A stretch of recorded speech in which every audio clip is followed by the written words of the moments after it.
Exercise is full stop and hands down the best tool we have in our neurodegeneration prevention toolkit. That's the quote that the authors of the Parkinson's Plan chose to highlight to bring the action step 21 to life. Now, that quote is from Dr. Peter Attia, the author of the best-selling book Outlive. And research does show that vigorous exercise lowers the risk of developing Parkinson's. And daily movement is also profoundly beneficial for those already living with the disease. So I'm going to put some research into the comments below for you. And this is one of them. What and how can physical activity prevention function on Parkinson's disease? It's a very good starting point for us. And in one study, aerobic exercise, stationary bike at least 3 times per week, was shown to reduce brain atrophy, stabilize disease progression, and support neurological function. But the deeper science gets even more powerful.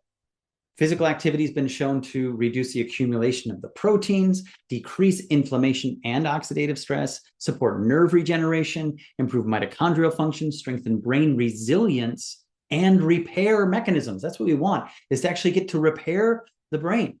And in fact, increasing BDNF has also been associated with physical activity, and that's your brain-derived neurotrophic factor, which many of you probably already know about that, but it's something important for us to really start to understand. What are the things that we can do to increase more BDNF? Now, the study that I really want to bring our attention to, though, is this high-intensity exercise may reverse neurodegeneration in Parkinson's disease from the Yale School of Medicine. And there's a quote that they pull out here from one of the authors, Dr. Tanaz, MD, PhD. And I want to read this quote to you. The medications we have available are only for symptomatic treatment. They do not change the disease course, but exercise seems to go one step beyond and protect the brain at the neuronal level.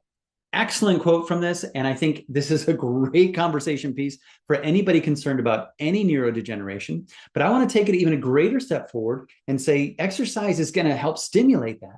But if we don't have the building blocks, if we don't have the chemistry, the nutrition to come in and help to respond to that stimulation, we're not going to get those results. So it can't just be one piece. We keep running into that. People think, well, it's just exercise or it's just exposure. No, it's all of these things. This is why we're doing this 21 step. And we would be totally remiss not to remind us all that we need to be moving a little bit more. This is probably the greatest missed opportunity in health overall. And it's not about perfection. It's about consistency and just adding in little bits here and there. Maybe just having a standing desk, for example, or a little alarm that reminds you to get up and move around because we get so focused sitting at our desks for so long.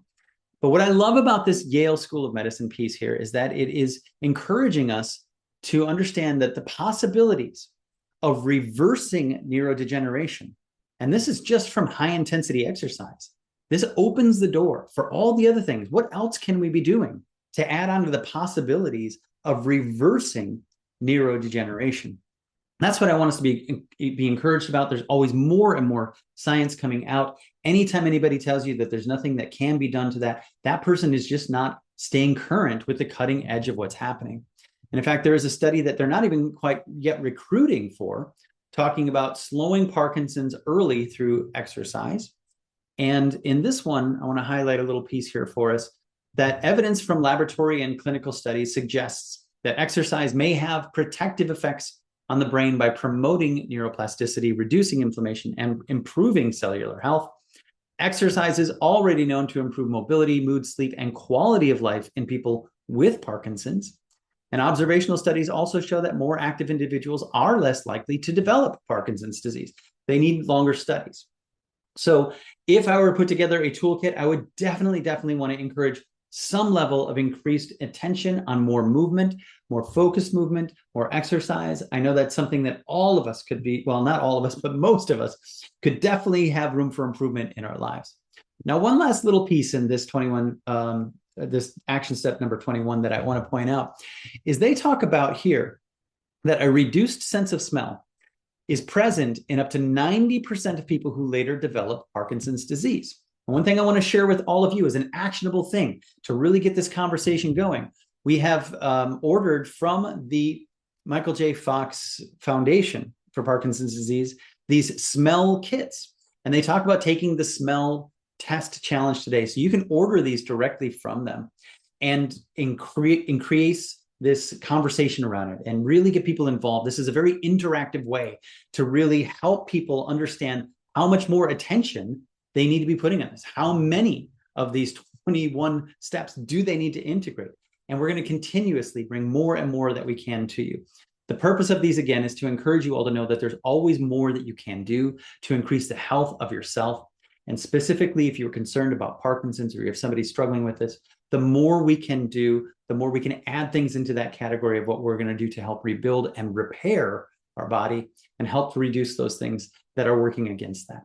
Thank you for watching. I appreciate your feedback and I appreciate your comments, and I definitely appreciate you sharing this with all of those to keep everybody encouraged and know that we're constantly looking for more ways to help everyone with this condition. All right, thanks for watching, and the next ones are coming soon.